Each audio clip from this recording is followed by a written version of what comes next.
परमेश्वर ने दशमांश क्यों बनाया? दशमांश का परमेश्वर को पैसे देने से कोई संबंध नहीं है।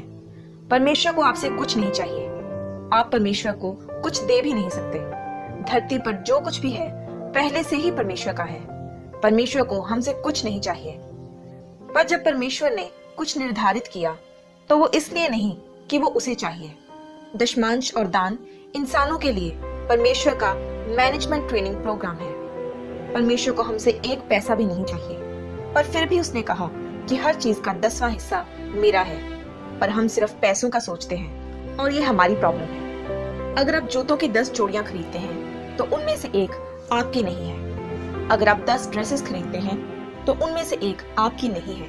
अगर आपने 10 फल खरीदे हैं तो उनमें से भी एक आपका नहीं है। अगर दिन में आपको 24 घंटे मिले हैं तो 2 घंटे 40 मिनट आपके नहीं है। आप रोज चोरी करते हैं, अगर आप 2 घंटे 40 मिनट परमेश्वर का समय उसे नहीं देते।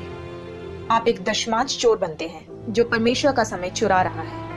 आप टीवी देखते हुए 2 घंटे 4 घंटे 8 घंटे निकाल देते हैं और परमेश्वर को वो 2 घंटे 40 मिनट नहीं देते जो उसी के हैं। आप 2 घंटे 40 मिनट भी मैनेज नहीं कर सकते। आप पैसों का सोचते हो, पर पैसा आपकी प्रॉब्लम नहीं, मैनेजमेंट आपकी प्रॉब्लम है। परमेश्वर आपको किसी भी समय वो ड्रेस देने के लिए कह सकता है, उनमें से एक आपकी नहीं है। तो दशमांश और दान पैसों के बारे में नहीं, पर मैनेजमेंट के बारे में है। परमेश्वर ये कहता है कि क्या आप लगातार हर चीज का 10% मेरे लिए निकाल सकते हैं? हर चीज का 100% परमेश्वर का है। अगर आपको 10,000 रुपए मिले हैं तो उनमें से 10,000 ही परमेश्वर के हैं। परमेश्वर ने आपको 10% निकालने को कहा और आपके पास बचे 90%, पर वो सब 100% परमेश्वर के ही हैं। तो फिर अगर वो 10,000 परमेश्वर के ही हैं, तो वह क्यों आपको 10% निकालने को कहता है?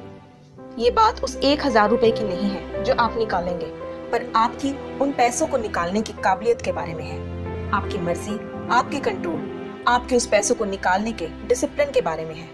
वे आपके डिसिप्लिन के पीछे है। अगर आप वे 10% अच्छी तरह से मैनेज कर रहे हैं तो वह आप पर बाकी के 90% के लिए भी खुशी से भरोसा करता है।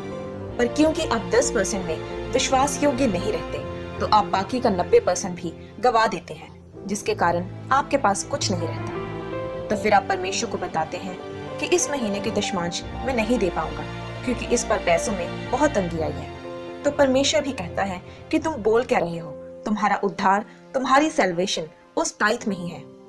अब हम देखेंगे कि दशमांश देने से आपके जीवन पर क्या असर होता है।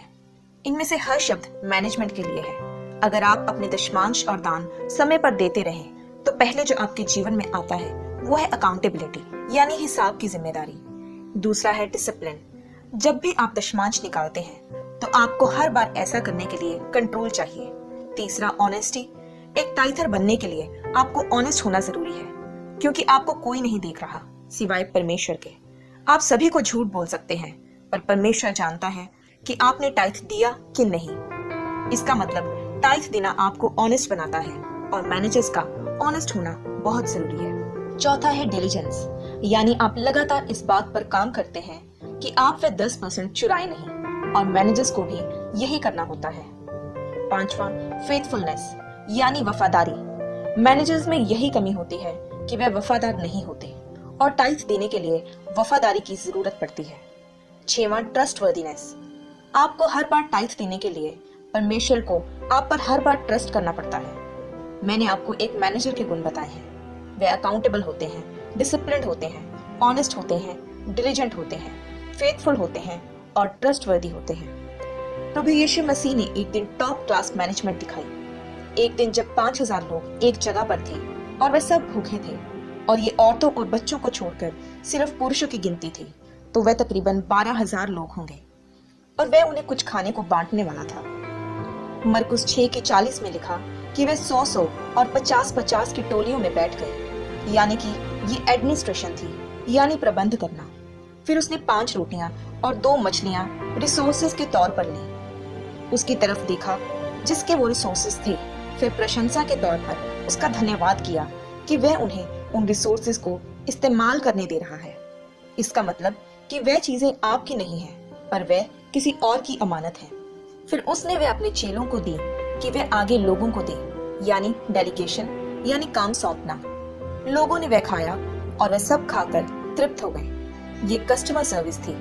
और लिखा है कि चेलों ने हर टुकड़ा उठाया। आप ये इमेजिन करें कि 12,000 जन एक खुली जगह पर हैं और रोटियां और मछलियां तोड़ रहे हैं, तो आपको वहां रोटियों के टुकड़े और मछलियों की हड्डियां कैसे इकट्ठी करनी है जो वहां घास में गिरी होंगी।